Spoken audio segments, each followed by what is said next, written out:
है दुनिया भर की। लेकिन ये पहल तभी सफल होगी जब इसमें आए हुए जो भी दुनिया भर के जो अलग-अलग देशों के प्रतिनिधि होते हैं, वो केवल अपने पेट में खाना ठूस कर ना जाएँ, बल्कि सम्मेलन में की गई बातों को पूरा करें। जी हाँ, मैं इतने कठोर शब्द इसलिए कह रहा हूँ क्योंकि पिछले 10 वर्षों में न जाने कितने बड़े-बड़े सम्मेलन आयोजित हो गए, लेकिन एक ठोस कदम, सही ढंग का कदम किसी भी वैश्विक संस्था ने सही ढंग से अभी तक उठाया नहीं। ऐसा लगता है कि वैश्विक सम्मेलनों का उद्देश्य इनकी अपनी विदेश यात्रा और अपने विदेश घूमना, भ्रमण करना, परिवार के साथ जाना और यहाँ पर बेहतर खाना खाने के अलावा कुछ और नहीं बचा है। इतनी नाराजगी मेरी इसीलिए क्योंकि सम्मेलन इतने हो जाते हैं कि हमारी तैयारी करने वाला लाल कंफ्यूज हो जाता है कि क्या पढ़े और क्या छोड़े। और इनको थोड़ी शर्म नहीं आती कि सम्मेलन इतने करने के बावजूद काम करते कुछ नहीं है। सस्टेनेबल डेवलपमेंट गोल 2015 से 2030 15 साल के लिए लाए गए हैं। 9 साल कंप्लीट होने पर आ चुके हैं, 10वां साल अगले साल शुरू हो जाएगा। इन 10 साल में कौन सा इन्होंने काम करके दिखा दिया सस्टेनेबल डेवलपमेंट गोल में? बातें बड़ी-बड़ी करते हैं, बल्कि 2-3 युद्ध शुरू हो गए। सस्टेनेबल डेवलपमेंट गोल में 16वां गोल क्या था कि वैश्विक शांति लाएंगे और सहयोग प्राप्त करेंगे 17वें गोल के रूप में। लेकिन क्या कर रहे हैं? युद्ध और बढ़ रहे हैं। तो कहने का अभिप्राय यह है कि केवल नाम मात्र के लिए बैठकें करते हैं, खाने-पीने चले जाते हैं और फिर घूम फिर के वापस आकर हमारे बच्चों का सिलेबस बढ़ा देते हैं, मास्टर का सिलेबस बढ़ जाता है।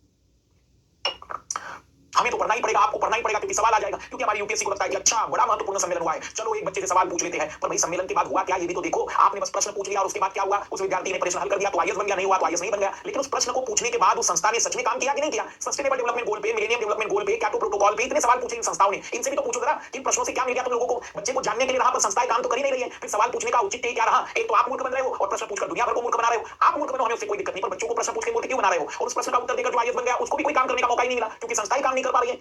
बंद होना चाहिए। जो संस्थाएं संगठन काम नहीं कर पा रहे हैं या तो पूरी तरह से देख लिया जाए कि सच में काम हो रहा है, प्रोग्रेस हो रही है, अन्यथा सम्मेलन के बारे में सवाल पूछने बंद कर देने चाहिए। पूरे साल भर में 365 दिन में 600 से ज्यादा सम्मेलन होते हैं। कितने सम्मेलन याद करे बेचारा विद्यार्थी? और बाद में पता चला जिस सम्मेलन को याद किया, जिसका प्रश्न आया, वो किसी प्रकार के काम के नहीं थे। मिलेनियम डेवलपमेंट गोल 2002 में लागू करने की बात हुई थी और 2015 में पूरे हुए। एक भी गोल पूरा नहीं हो पाया। सस्टेनेबल डेवलपमेंट गोल पूरे नहीं हो पाए। क्योटो प्रोटोकॉल की दोनों शर्तें पूरी, दोनों की दोनों टाइम पीरियड खत्म हुए, पूरा नहीं हो पाया। पेरिस सम्मेलन की बातें पूरी नहीं हो पा रही है और सवाल पे सवाल बनाए जा रहे हो। शर्म आनी चाहिए सवाल बनाने वाले को कि क्या सवाल पूछे जब कोई सवाल हल ही नहीं होने वाला है।